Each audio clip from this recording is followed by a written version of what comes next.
సమీప కాలంలో ఒక బ్రదర్ నేను ఒక వాట్సాప్లో ఒక పోస్ట్ పెట్టాను.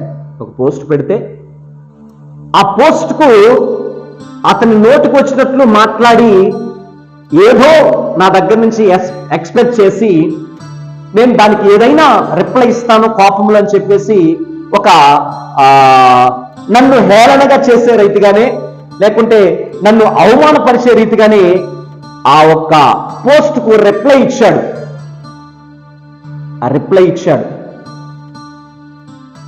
అది ఆ ఒక్క వాట్సాప్ గ్రూపు చాలా మంది పెద్దవారు ఉన్నారు, ఆత్మీయ బిడ్డలు ఉన్నారు, నా స్నేహితులు ఉన్నారు, పలు సంఘాల వారు ఉన్నారు ఆ ఒక్క గ్రూప్లో. ఆ గ్రూప్లో నన్ను హేళనగా కమెంట్ చేశాడు. అయితే నా ఆత్మీయ సహోదరుడు నేను కూడా కోపగించుకొని ఏదైనా రిప్లై ఇస్తానేమో అని చెప్పేసి వెంటనే నువ్వు ఏమి రిప్లై ఇవ్వబాకు అని అన్నాడు. వారు నిన్ను అనరాని మాటలు దాంట్లో కమెంట్ పెట్టినా, నిన్ను ద్వేషించేటట్లు ఆ కమెంట్ పెట్టినా నువ్వు మాత్రము ఆ కమెంట్కు ఏమి నువ్వు రిప్లై ఇవ్వద్దు. దయచేసి ఆ బ్రదర్ నిన్ను అవమానపరిచాడు, దయచేసి ఆ బ్రదర్ నిన్ను దూషించాడు, నీ కమెంట్కు రిప్లై ఇచ్చేశాడు, ఆయన పెట్టకూడని రాతలో రాశాడు, అయినా నీవు మాత్రము నోరు తెరవకూడదు. ఇదే మిక్కిలి అనుకూల సమయం. నీలో ఉన్న దేవుని ప్రేమను, నీలో ఉన్న వ్యక్తిత్వాన్ని, నీలో ఉన్న క్రీస్తు వ్యక్తిత్వాన్ని కనపరచడానికి మిక్కిలి అనుకూలమైన సమయం. కాబట్టి ఓర్పు కలిగి సహనం కలిగి ఉండు అని అన్నాడు. అయితే నా ప్రియులారా, అందులో నాకు చాలా అవమానకరమైపోయింది. పెద్దవారు ఉన్నారు, మా పాస్టర్ గారు ఉన్నారు, కానీ దేవుడు నాకు ఒక సలహానిచ్చాడు.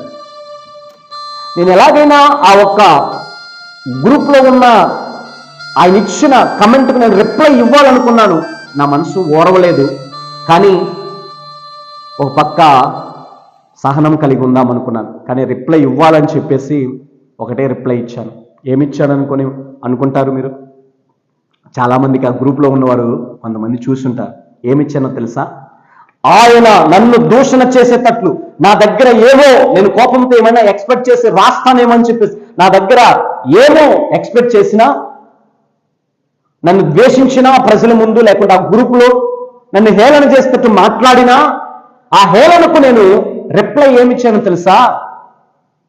Praise the Lord brother, God bless you, keep it up అని చెప్పి చిన్న మాటను పెట్టేశాను. God bless you brother, keep it up అని చెప్పి పెట్టేశాను. దానికి మార్పు కమెంట్ ఏముంటుందండి?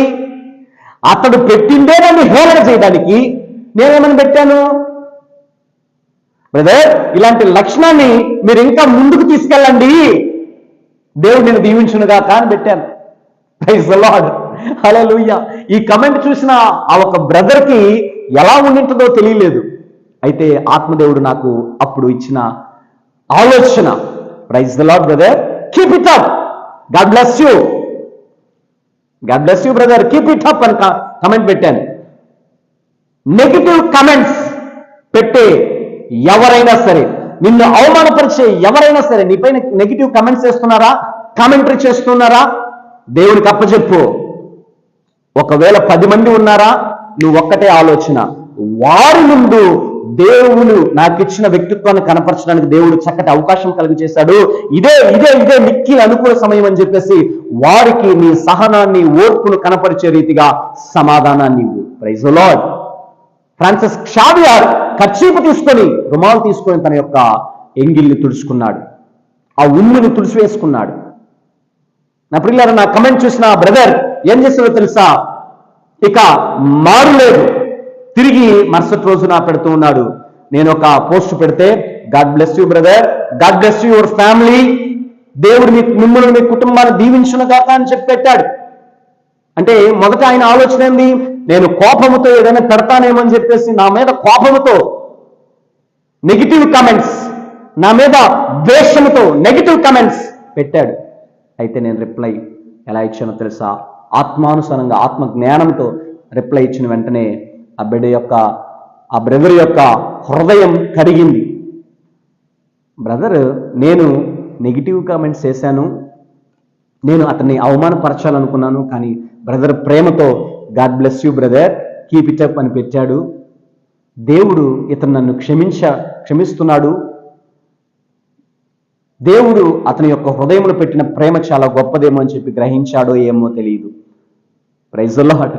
ఎందుకు ఈ మాటలు చెప్తున్నానంటే ఆ బ్రదర్కి తెలియాలని కాదు, కానీ ఒకటి క్రీస్తు వ్యక్తిత్వాన్ని కనపరచడానికి, క్రీస్తు నాలో వేసిన బీజం కనపరచడానికి అది మిక్కిలి అనుకూలమైన సమయము, అదే మంచి సందర్భం అని చెప్పేసి ఆ గ్రూప్లో పెట్టేశాను.